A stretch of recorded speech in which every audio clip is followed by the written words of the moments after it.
Hello friends, welcome to దేవాంష్కా stories వాళ్ళు. ఇప్పుడు మీరు వినబోతుంది ఒరే బాబు ఒసే మరదల స్టోరీలోని 28వ భాగం. సాయంత్రం సీతారాం కలిసి బైక్ మీద సరదాగా మాట్లాడుకుంటూ వెళ్తూ ఉంటే వెనకే వాళ్ళని ఫాలో అవుతున్న నిత్య వాళ్ళిద్దరూ అంత సరదాగా మాట్లాడుకోవటం, అప్పుడప్పుడు సీత సిగ్గుపడటం చూసి బాధపడుతూ ఆ ప్లేస్ తనది అనిపిస్తూ ఉంటే అలానే చూస్తూ వాళ్ళ అపార్ట్మెంట్లోకి వెళ్ళిపోయాక తను కూడా అపార్ట్మెంట్కి వెళ్ళిపోయి బాధపడుతూ సోఫాలో కూర్చుంది. నిత్య ఇంటికి వచ్చిన అరగంట తర్వాత కృష్ణ నిత్య దగ్గరికి వచ్చి, ఏంటి నీతో నువ్వు ఆఫీస్కి వచ్చి డైరెక్ట్గా అభి క్యాబిన్కి ఎందుకు వెళ్ళావు? అభిని ఎందుకు హక్ చేసుకున్నావు? నీ మనసులో ఏముందో నాకు అర్థం కావట్లేదు, కానీ అభి మనసులో ఏముందో నీకు క్లియర్గా అర్థమైంది కదా? అభి సీతని ప్రేమిస్తున్నాడు. ఇక నీ వైపు కనీసం కన్నెత్తి కూడా చూడడు. పైగా నీ మనసులో మాట చెప్పాక కూడా నిన్ను దగ్గరికి రానిస్తాడా చెప్పు? మరి ఎందుకు వాళ్ళ మధ్యలోకి వెళ్ళాలని ట్రై చేస్తున్నావు అని సీరియస్గా అడిగాడు. నిత్య కన్నీళ్లతో తలపైకెత్తి, నీ చెల్లెల మీద నమ్మకం లేదా అన్నయ్య? నేనెందుకు సీతల మధ్యలోకి వెళ్తాను చెప్పు? ఆల్రెడీ చెప్పాను కదా, వాళ్ళ మధ్యలోకి వెళ్ళి వాళ్ళని విడదీసే ఉద్దేశం నాకు లేదని.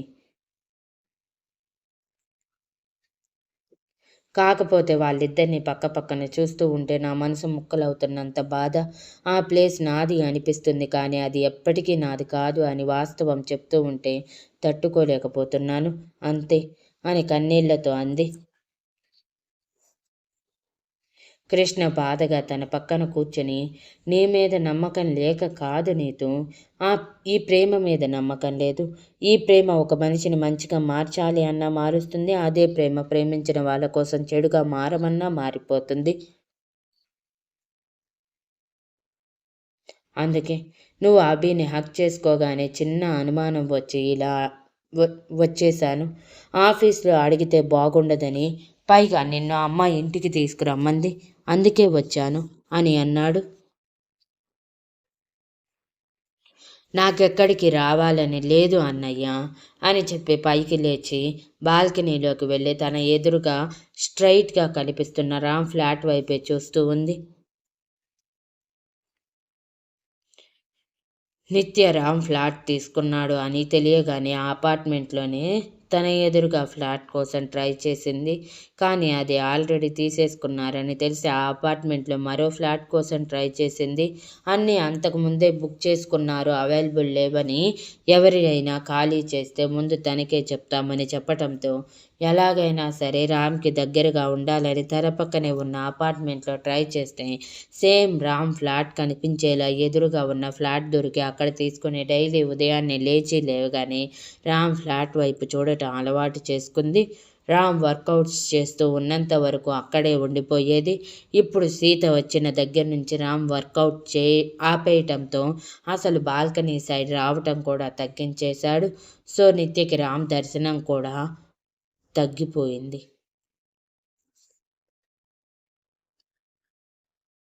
నిత్య వనికి వచ్చిన కృష్ణకి రామ్ అపార్ట్మెంట్ వైపు చూడటం చూసి కోపం వచ్చి, ఇదే వద్దనేది నీతో, మనకి దక్కని దానికోసం ఇంకా ఆశలు పెట్టుకోవటం వ్యర్థం.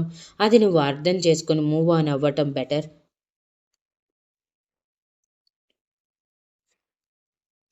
ఆయన అమ్మ నిన్ను తీసుకురమ్మంది, నీ ఒపీనియన్ అడిగి కాదు, బలవంతంగానైనా సరే. ఇక్కడికి వచ్చిన దగ్గర నుంచి ఆదివారాలు కూడా రాకుండా ఉండటం, ఎప్పుడైనా అమ్మ వాళ్ళే నీ దగ్గరికి రావటంతో ఇప్పుడు పండగ దగ్గరికి వచ్చింది కాబట్టి నిన్ను తప్పకుండా తీసుకురమ్మని చెప్పింది. నేను కూడా ఈసారి తీసుకువెళ్ళాలని ఫిక్స్ అయ్యాను, అది నీకు ఇష్టం ఉన్నా లేకపోయినా సరే అని నిత్య చేతిని పట్టుకుని లోపలికి లాక్కొని వచ్చి బాల్కనీ డోర్ క్లోజ్ చేసి నిత్య రూమ్కి వెళ్ళాడు. రూమ్లో గోడలు మొత్తం నిత్య అభి కొంచెం క్లోజ్గా ఉన్న ఫొటోస్, లైక్ ఒకరి భుజం మీద ఒకరి చేయి వేసి సైడ్ నుంచి హక్ చేసుకున్నవి, అలా అభి మాత్రమే ఉన్నవి. అవి కూడా నవ్వినప్పుడు, కోపంగా ఉన్నప్పుడు, వెక్కిరించినప్పుడు అన్ని ఫొటోస్ ఉండి ప్రతి ఫోటో మీద ఐ లవ్ యూ అభి అని రాసి ఉండటం చూసి కృష్ణకి కోపం వస్తున్నా అది చెల్లెల మీద చూపించలేక ఆ ఫోటోలన్నీ తీసి ఒక బాక్స్లో వేస్తూ ఉంటే నిత్య లోపలికి వచ్చి అన్నయ్య ఏం చేస్తున్నావు నువ్వు అని కృష్ణ చేతిలో ఫోటోలు లాక్కోవాలని చూసింది. చెయ్యాల్సిందే చేస్తున్నాను. ఇంతవరకు నిన్ను హెచ్చరించకుండా ఉన్నందుకు ఇదిగో ఇప్పుడు చూడు అని రామ్ ప్రతి ఫోటో మీద ఐ లవ్ యూ అని రాసి ఉండటం చూపించి, ఇదంతా ఏంటి నీతో? నీకు అర్థమైంది కదా అభి నీకు ఎప్పటికీ సొంతం కాదు అని. ఇంకా ఎందుకు నీ పిచ్చితో మమ్మల్ని చంపుతున్నావు? ఈ పిచ్చితో ఎక్కడ నువ్వు వైల్డ్ డెసిషన్ తీసుకొని నిన్ను నువ్వు హామ్ చేసుకుంటావేమోనని భయపడుతున్నాను. అందుకే ఈ ఫోటోలు నీ కంటికి కనిపించకూడదని తీసేస్తున్నాను. నన్ను ఆపావంటే నువ్వు అభిని ప్రేమిస్తున్న విషయం ఇంట్లో చెప్తాను. అప్పుడు వాళ్ళే అన్నీ చూసుకుంటారు. తర్వాత నీ ఇష్టం అని కోపంగా అన్నాడు. అన్నయ్య ప్లీజ్, ఇప్పుడు అవే నాకు అభి జ్ఞాపకాలు. వాటిని కూడా నా నుంచి దూరం చేయకు. బ్రతకలేను. ఇంతవరకు వాటిని చూస్తూనే బ్రతికేస్తున్నాను. 2 రోజుల నుంచి అవే నాకు ఊపిరిని తీసుకునే శక్తిని ఇస్తున్నాయి. అవి కూడా నా నుంచి లాగేసుకుంటే నా ఊపిరి ఆగిపోతుందేమో అని భయంగా ఉంది అన్నయ్య. ప్లీజ్ వాటిని వదిలే అని దీనంగా అడిగింది. నిత్య పరిస్థితికి నిత్య పరిస్థితి కృష్ణకి బాధగా ఉన్నా, నో నీతు, నిన్ను ఇలాగే వదిలేస్తే నువ్వు డిప్రెషన్లోకి కన్ఫామ్గా వెళ్తావు. అలా జరగటానికి నేను ఒప్పుకోను అని ఆ ఫోటోలన్నీ తీసి సర్దేసి కొన్ని జతలను నీతు బట్టలు ల్యాప్టాప్ బ్యాగ్లో పెట్టుకొని పద అని నిత్య చేతిని పట్టుకొని కిందకి తీసుకువెళ్ళి కారులో కూర్చోబెట్టి ఆ ఫోటోలన్నీ డిక్కీలో పడేసి తీసుకువెళ్ళిపోయాడు.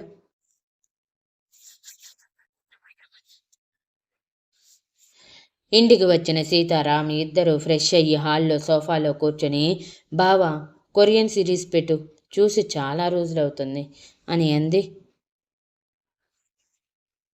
ఎందుకే? అవి చూసి నీకేం అర్థమవుతాయి అని అడుగుతుంటే, లాంగ్వేజ్ ట్రాన్స్ఫర్ బావా, తెలుగులో కూడా వస్తాయి. ముందు నువ్వు పెట్టు. చాలా సిరీస్లు మిస్ అయ్యాను, అన్నీ వరుస పెట్టి చూడాలి అని అంటుంది.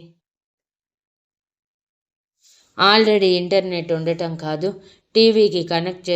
ఆల్రెడీ ఇంటర్నెట్ ఉండటంతో టీవీకి కనెక్ట్ చేసుకొని కొరియన్ సిరీస్ ఓపెన్ చేసి చూస్తూ కూర్చుంటే రామ్ కిచెన్లోకి వెళ్ళి పాప్కార్న్ ప్రిపేర్ చేసి ఒక బౌల్లో తీసుకొని వచ్చి తిను అని సీత పక్కన కూర్చొని సీత ఇంట్రెస్టింగ్గా సిరీస్ చూస్తూ ఉంటే రామ్ తన వైపే చెంపల కింద చేతులు పెట్టుకుని ప్రేమగా చూస్తూ ఉన్నాడు. ఎంతసేపటికి రామ్ తన చూపు మరల్చకపోవటంతో సీత చిరుకోపంగా, ఏంటి బావా నువ్వు అలా చూస్తున్నావు?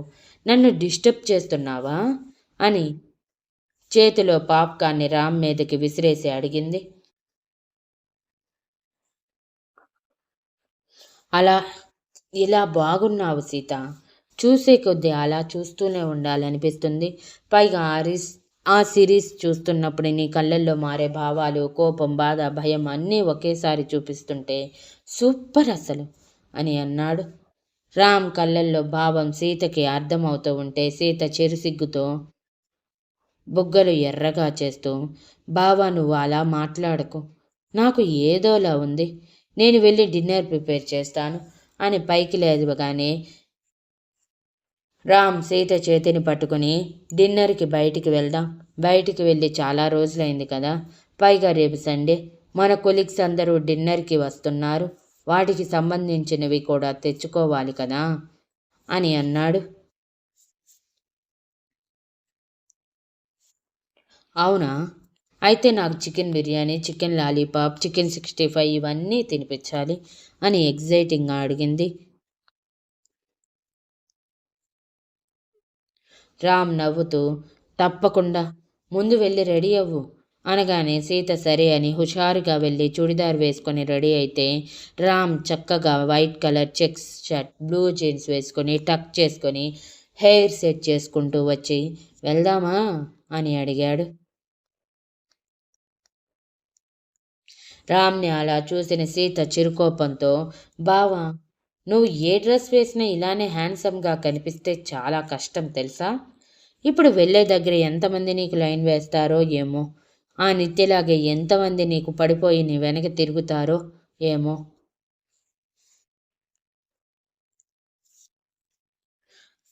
అని నేను భయపడాల్సి వస్తుంది. ముందు నువ్వు నీ అందం కొంచెం తగ్గించు. ఎండలో నిలబడు. ఉదయాన్నే కొంచెం బ్లాక్ కలర్లోకి వస్తావు కదా, అప్పుడు బాగుంటుంది అని ఉడుక్కుంటూ అంది. అలా అయితే నేను ఇంకా ఎలా ఫీల్ అవ్వాలి? చూడు, వైట్ కలర్ చుడిదాల్లో అచ్చం ఆ చల్లని వెన్నెలలా మెరిసిపోతూ ఉన్నావు. మరి నీ వెనక ఎంతమంది పడతారని నేనెంత టెన్షన్ పడాలి? ఇద్దరికిద్దరం సరిపోయాం కాబట్టి డైలీ ఉదయాన్నే నిద్ర లేచాక 1 గంట ఎండలో నిలబడదాం. అప్పుడు ఇద్దరం బ్లాక్ కలర్లోకి వస్తాం కదా, మన వెనక ఎవరూ పడరు అని మనం కూడా సేఫ్ ఫీల్ అవ్వచ్చు. ఏమంటావు అని కొంటెగా కళ్ళెగరేస్తూ అడిగాడు రామ్. చాలే, నేనేదో సరదాగా అంటే నువ్వు నాకు ఫిట్టింగ్ పెడుతున్నావా? పద పద, ఇప్పటికే లేట్ అయ్యింది. మళ్ళీ ఈ ట్రాఫిక్లో మన హోటల్కి వెళ్ళేసరికి చాలా టైం పడుతుంది అని రామ్ చేతిని పట్టుకుని లాక్కెళ్తే రామ్ మనసులో, జెలసీ క్వీన్, ఎవరైనా నా వెనక పడతారని ఎంత జలస్ ఫీల్ అవుతున్నావురా బాబోయ్ అని అనుకుని తన వెనకే వెళ్ళి కార్ స్టార్ట్ చేసి రెస్టారెంట్కి వెళ్ళి తిన్నాక సూపర్ మార్కెట్కి వెళ్ళి కావలసిన ఇంగ్రీడియంట్స్ అన్నీ తీసుకొని 10 గంటలకల్లా ఇంటికి చేరుకున్నారు. ఇంటికి చేరుకున్న సీత బద్ధకంగా, అబ్బా బావా, ఈరోజు చాలా కష్టపడిపోయాను, ఇక నా వల్ల కాదు, వాటిని నువ్వే కిచెన్లో పెట్టేసి వచ్చి పడుకో అని రూమ్లోకి వెళ్ళిపోయి బెడ్ మీద పడిపోతే రామ్ నవ్వుకుంటూ ఆ కవర్స్ అన్నీ తీసుకువెళ్ళి కిచెన్లో పెట్టేసి సీత వెనకే వెళ్ళి తను నిద్రపోవటం చూసి నవ్వుకుంటూ నైట్ ట్రాక్లోకి మారిపోయి తను పడుకుని సీతని తన మీదకి తెచ్చుకోగానే సీత రామ్ మీద కాలు చెయ్యి వేసి నడుము చుట్టుకొని కళ్ళు మూసుకొని ప్రశాంతంగా నిద్రపోతుంది.